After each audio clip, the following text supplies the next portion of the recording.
j'espère que vous allez bien. Aujourd'hui on se retrouve pour un nouvel épisode Mum and Baby. Nothing really matters if you're not mine right here, right now.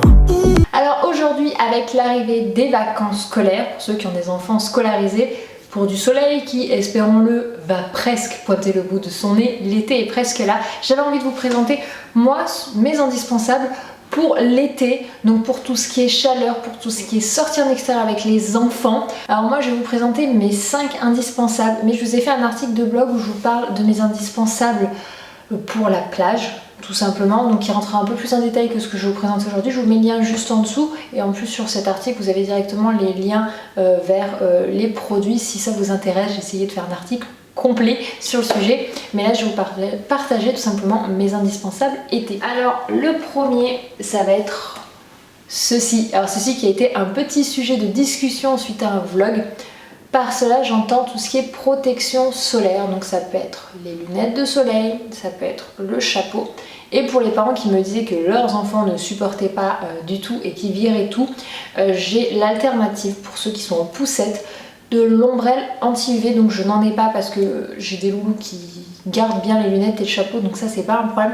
Je vous mets une photo juste ici, un lien en barre d'infos si je retrouve, mais je sais que Badabul font des ombrelles anti-UV, donc c'est quand même ce qui est le plus important, c'est la notion anti-UV est hyper importante pour les bébés, et il faut regarder qu'elle soit universelle pour se mettre sur toutes les poussettes, ou regardez dans la marque de la poussette que vous avez s'ils ont une ombrelle, regardez bien une anti-UV, puisqu'une ombrelle classique c'est un peu comme un parasol, ça ne sert à rien si ce n'est faire de l'ombre, donc pour un bébé c'est pas la bonne chose.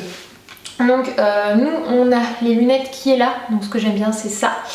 Voilà, c'est qu'il peut me les tortiller, elles reviennent à leur place, elles sont toujours utilisées. Donc ça ce sont celles d'Eden. Lily Rose a aussi les siennes qui ont un élastique derrière. Eden je peux aussi mettre un élastique, je ne le mets pas parce qu'il ne le vire pas.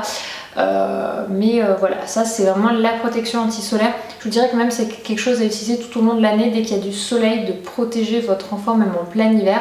Par exemple dans les stations de ski, je peux vous dire que la neige, ça reflète le soleil et vous bronzez, mais vous ne faites pas que bronzer, vous prenez des UV. Et protéger les yeux de ces enfants, c'est important, il faut protéger de l'insolation. Ça peut abîmer les yeux, ça peut être une insolation et provoquer des vomissements. Ça arrive chez l'enfant comme chez l'adulte, et donc voilà, ça pour moi c'est un de mes indispensables été. Le deuxième, et je ne l'ai pas sous la main, c'est la crème solaire. Alors un indice 50+, vous les avez en crème, vous les avez en spray, il y en a, alors je suis pas trop fan mais je crois pas que ça existe pour les enfants, ce sont les huiles. Une crème solaire indice 50+, je vais vous mettre le lien d'un article, ça a été fait par Club Maman, c'est donc un gros blog, une grosse page Facebook qui a répertorié toutes les crèmes solaires et qui leur a mis des notes en fonction de leur composition. Et j'ai trouvé cet article très intéressant qui permettait un petit peu de savoir la crème solaire qu'on mettait sur son enfant, ce que ça valait. Je vous le mets aussi en barre d'infos. Nous on utilise en ce moment ceux de chez Uriage qu'on nous avait gentiment envoyé. Ils sont dans une bonne moyenne, je crois qu'ils ont 13/20, donc ils sont pas trop mauvais. Donc moi ça me va, il y en a des bien meilleurs, donc je le saurai pour les années prochaines parce que je suis pas du genre à gaspiller. Mais voilà, si vous n'avez pas encore acheté la crème solaire, vous verrez que par exemple il y en a que je pensais bons, qui sont très mauvais. Je me dis plus jamais. Donc je vous mets cet article en barre d'infos, je pense qu'il est très intéressant, et à savoir voilà, si on peut savoir ce qu'on met sur la peau de nos enfants et savoir qu'il y en a qui sont vraiment pas du tout nocifs, autant passer par là. C'est ceci, c'est donc la petite trousse isotherme. Pourquoi? Parce que l'hydratation, voilà, c'est un indispensable, c'est toujours avoir de l'eau, donc soit un verre, soit une bouteille, etc. pour hydrater son enfant. Mais en plein été, l'eau devient chaude et moi je trouve que ça a tendance à pouvoir rendre malade si on boit trop d'eau chaude. Alors je sais pas, c'est peut-être une histoire de confort, mais du coup dans la trousse isotherme, au moins l'eau reste à température ambiante et bébé peut se désaltérer sans le moindre souci. Dans le côté hydratant que je mets avec, et je ne l'ai pas sous la main parce qu'Anthony l'a dans la voiture et qu'il avait emmené Eden pour une sortie, c'est le purificateur, donc les eaux thermales, etc. qui permettent tout simplement d'humidifier. Moi je sais que dans la voiture on l'utilise beaucoup quand les enfants ont chaud, hop, je brûle, ça permet un petit peu d'humidifier et d'avoir moins chaud et de mieux supporter la chaleur. Donc pareil, tout ce qui est eau thermale, je sais pas s'il y a des marques qui valent mieux que d'autres. Moi j'ai classiquement celle de chez Aven, j'en ai reçu une de chez Uriage. Voilà, pour moi il y a pour le moment je ne vois pas de différence d'une marque à l'autre. Donc si vous avez des avis là-dessus, n'hésitez pas à me le dire en barre d'infos. Moi je brumise vers le haut et ça leur retombe dessus. Je sais que c'était un des meilleurs copains de Lily Rose l'été dernier. Ensuite je passe à tout ce qui est plage. Donc moi j'ai dit depuis que j'ai Eden adieu au parasol et bonjour à la tente anti-UV parce que le parasol ça ne protège pas des UV. Comme je disais, c'est comme une ombrelle classique qui n'est pas anti-UV, ça protège juste, ça fait juste de l'ombre. Et des fois on est mal informé. Moi au début je pensais qu'un parasol était très bien et c'est vrai que des fois on pense pas mal, on pense qu'en le faisant faire la sieste à notre enfant sous le parasol, il est protégé et il n'est pas protégé des UV et c'est pas bon pour la peau. Pour rentrer un petit peu plus dans des explications pour la peau, nous avons une capacité d'acceptation du soleil dans notre vie, voilà, et les études montrent qu'à 20 ans, nous avons utilisé la moitié de notre capital soleil, c'est-à-dire de ce que notre peau est capable d'engranger comme soleil. Et à 20 ans, on est loin d'avoir vécu, théoriquement, et je nous le souhaite à tous, la moitié de notre vie. Donc si on a déjà utilisé la moitié de notre capital soleil, après c'est pour ça que se développent par la suite des cancers de la peau, etc. Donc dès le plus jeune âge, il est important de protéger la peau de ses enfants, notamment si en plus vous avez des enfants à peau claire. Moi je sais que j'ai des enfants qui ont une peau hyper sensible, si vous avez des grains de beauté, etc. Et ce conseil il est valable autant pour adultes qu'enfants. Avec Anthony, nous appliquons de la crème solaire indice 50+. Et donc revenons à notre petite tente anti-UV, c'est que du coup si on reste en extérieur pour l'après-midi, même quand nous sommes à l'ombre, je fais dormir Lily Rose, même dans sa poussette, je la mets sous la tente anti-UV parce que l'ombre ne protège pas des UV. C'est pas de la surprotection, c'est de la prévention pour moi voilà, protéger la peau de mon enfant de possibles futurs cancers. Voilà, au moins j'aurais fait le maximum. Et très honnêtement, ça tient genre mais tellement moins de place qu'un parasol. Celui-là c'est Badabul. Alors j'avais reçu il y a 2 ans un Badabul mais nous l'avons perdu l'an dernier à Barcelone quand nous étions en vacances, donc j'en ai racheté un pour cette année. Et du coup de mémoire ça vaut un peu moins de 30 €, ça vaut dans les 30 €, donc ça c'est efficace.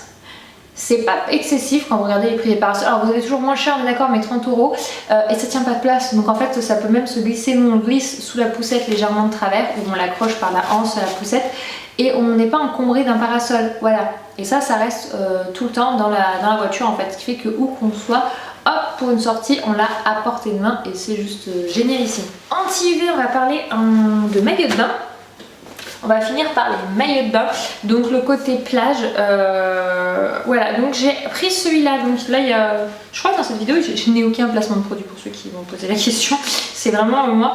Celui-là je l'ai acheté chez Newkeys, c'est de la marque Archimède, mais j'ai trouvé qu'ils étaient aussi, j'ai découvert qu'ils étaient aussi en vente sur Amazon, donc du coup je vous mets les liens en barre d'infos, parce que l'autre fois on me l'avait demandé et je regardais s'ils étaient sur internet.